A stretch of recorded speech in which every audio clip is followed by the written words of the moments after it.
Hello student, आज का हमारा टॉपिक है some natural phenomenon due to sunlight. Because of sunlight कुछ नेचुरल फिनोमिनॉन एनवायरनमेंट में होते हैं, तो वो आज हम स्टडी करने वाले हैं कि एनवायरनमेंट में कौन से फिनोमिनॉन होते हैं। लाइक मिराज, रेनबो, ये सारे एनवायरमेंटल फिनोमिनॉन हैं जो लाइट की वजह से होते हैं या सनलाइट की वजह से होते हैं। तो उसमें से पहला जो हमारा कंसेप्ट है वो है मिराज। अब व्हाट इज़ मिराज? तो एक एग्जांपल, अगर हॉट सनी डे है, हॉट सनी डे या क्लियर डे है, तो आप रोड पे जा रहे हो, आपको रोड पे वाटर लाइक पॉन्ड दिखता है। जैसे आप आगे जाते हो, उस पोजीशन पे पहुंचते हो, तो आपको पॉन्ड डिसअपियर हो जाता है। पॉन्ड क्या हो जाता है? डिसअपियर हो जाता है।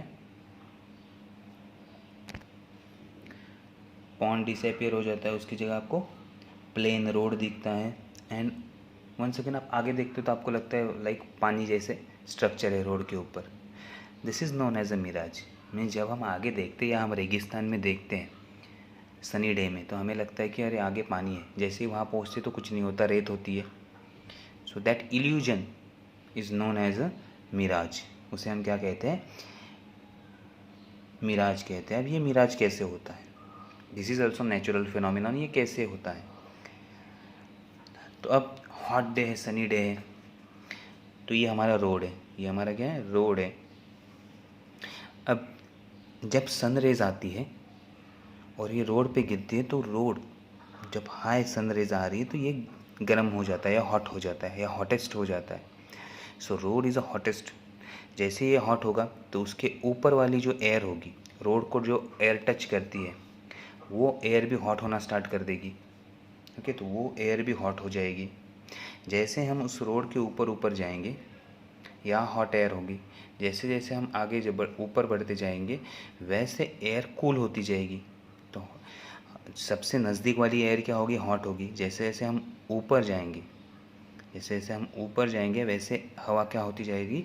ठंडी होती जाएगी। अब ये याद रखना है कि ठंडी हवा डेंसर मीडियम होती है और हॉट एयर रेयरर मीडियम होती है। क्यों? क्योंकि अगर हम एयर को हीट करें तो क्या होती है? एक्सपांड होती है। एक्सपांड हो गया मीन्स रेयरर हो गई वो।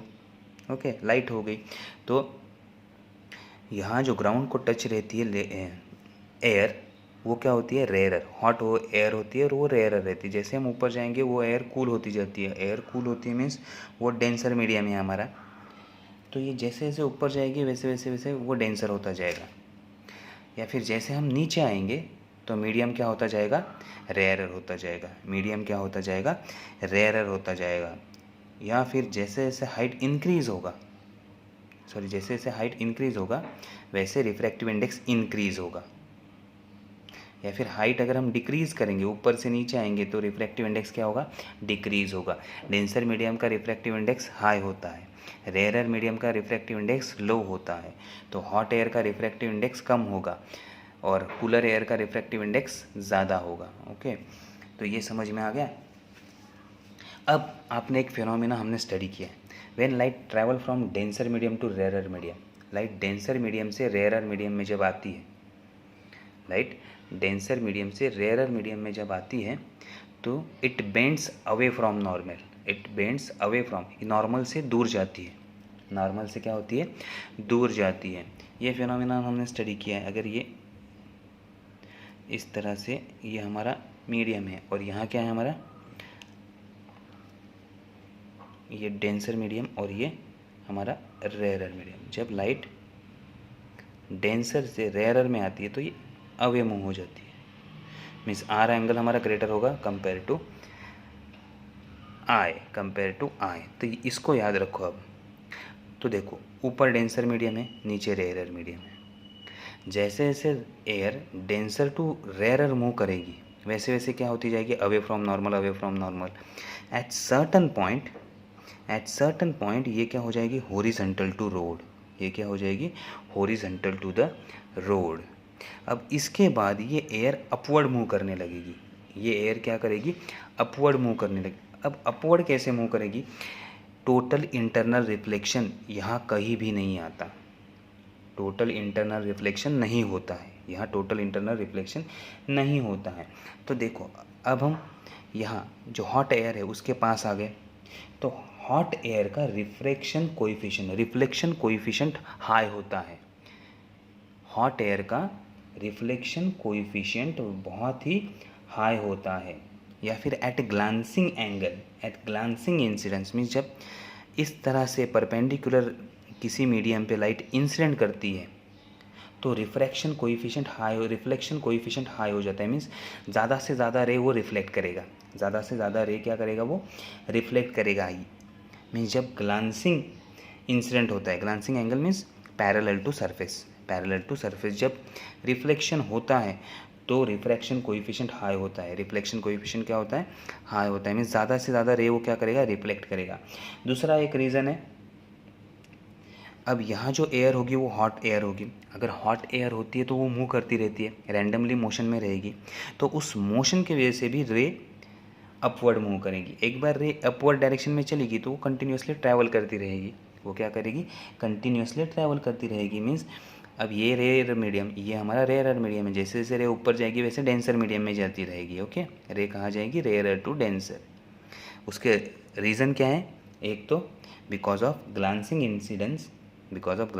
इंसिडेंस यहाँ जो रिफ्लेक्शन कोएफिशिएंट होगा वो हाई होगा। रिफ्लेक्शन कोएफिशिएंट क्या होगा, हाई होगा, और उसकी वजह से ये रिफ्लेक्ट होगी। सेकेंड, यहाँ जो मीडियम है वो हॉट है, इसलिए क्या होगा, हॉट मीडियम का मोशन हो रहा होगा, या हॉट एयर का मोशन हो रहा है, उस मोशन की वजह से रे ऊपर जाएगी। ओके, तो ये दो रीज़न है, ये समझ में आ गए, दो रीज़न। नाउ इसकी वजह से क्या होगा, अब देखो हमें दिखाई कैसे देता है आपको पता है। जैसे ही लाइट रे हमारे रेटिना पे इंसिडेंट होती है तो हमें सेंसेशन होता है कि वो ऑब्जेक्ट वहाँ पे है। तो जहाँ से लाइट आ रही है वहाँ हमें वो ऑब्जेक्ट दिखाई दे रहा है। अब देखो क्या हो रहा है, इस पेड़ से लाइट रिफ्लेक्ट होते होते परपेंडिकुलर होते ऊपर मूव कर रही है। मीन्स यहाँ जो ऑब्जर्वर होगा उसे क्या लगेगा कि रे नीचे से ऊपर आ रही है, तो हमें क्या लगेगा, ऑब्जेक्ट कहाँ पे है, नीचे है। हमें क्या लगेगा, ऑब्जेक्ट कहाँ है, नीचे है। नीचे है मीन्स उसका रिफ्लेक्शन हमें मिल रहा है। हमें क्या दिख रहा है, उसका रिफ्लेक्शन, लाइक वाटर और इमेजिनरी सरफेस हमें नज़र आएगा। So this illusion is known as a mirage. इसी को हम क्या कहते हैं, मिराज कहते हैं। तो समझ में आ रहा है क्या हो रहा है कि जैसे जैसे लाइट रे ट्रैवल करेगी denser medium to rarer medium, तो ये बेंड होती रहेगी। जैसे ही रोड के पास आ जाएगी तो ये क्या हो जाएगी, पैरेलल हो जाएगी रोड को पैरेलल होने के बाद ये वापस अपवर्ड मूव करना स्टार्ट कर देंगी। जैसे ही ये अपवर्ड मूव करेंगी वो हमारे या ऑब्जर्वर की आंखों में जाएगी, जो कि ग्राउंड लेवल पे क्लोज पे है। जैसे ही आंखों पे जाएगी तो रे उसे क्या लगेगा, नीचे से आ रही है। रे कहाँ से आ रही है, नीचे से। और जहाँ से रे आती है हमें ऑब्जेक्ट वहीं पे अपीयर होता है, हमें ऑब्जेक्ट लगता है कि वहीं पे है। तो रे कहाँ से आ रही है, हमें लग रहा है नीचे से, इसलिए हमें इसका इमेज मिलेगा नीचे। इसलिए हमें लगता है कि ये पेड़ का रिफ्लेक्शन हमें नीचे मिल रहा है। इस पेड़ का रिफ्लेक्शन हमें क्या मिल रहा है, नीचे मिल रहा है। और हमें लगेगा कि यहाँ वाटर सरफेस है। हमें क्या लगेगा, यहाँ वाटर सरफेस है, या फिर कुछ इमेजिनरी रिफ्लेक्टिंग सरफेस है। लेकिन ऐसा नहीं होता, जब आप पास आओगे तो यहाँ आपको कुछ नहीं दिखेगा। So this illusion is known as a mirage. इसे हम क्या कहते हैं, मिराज कहते हैं। तो ये फिनोमिनन समझ में आ गया, ईजी है। ओके, इलेक्ट्रोमैग्नेटिक वेव में भी इसका इक्वेशन है, ये एक्सप्लेनेशन, ये ऊपर कैसे मूव करता है या रिफ्लेक्शन कोएफिशिएंट क्या होता है, इसका करेक्ट एक्सप्लेनेशन EM वेव में भी आपको आएगा या मैं एक्सप्लेन करूँगा। तो मैक्सवेल इक्वेशन का यूज़ होता है फॉर EM वेव। इसका करेक्ट एक्सप्लेनेशन करने के लिए क्या होता है, मैक्सवेल इक्वेशन का यूज़ होता है EM वेव में कि ये ऊपर कैसे मूव कर रहा है। तो यहाँ मिराज टॉपिक हमारा फिनिश होता है। उसके बाद हम रेनबो स्टार्ट करेंगे नेक्स्ट वीडियो में। ओके, तो रेनबो थोड़ा बड़ा टॉपिक है, इसलिए आज मिराज टॉपिक यहीं पे स्टॉप करते हैं। Okay, thank you.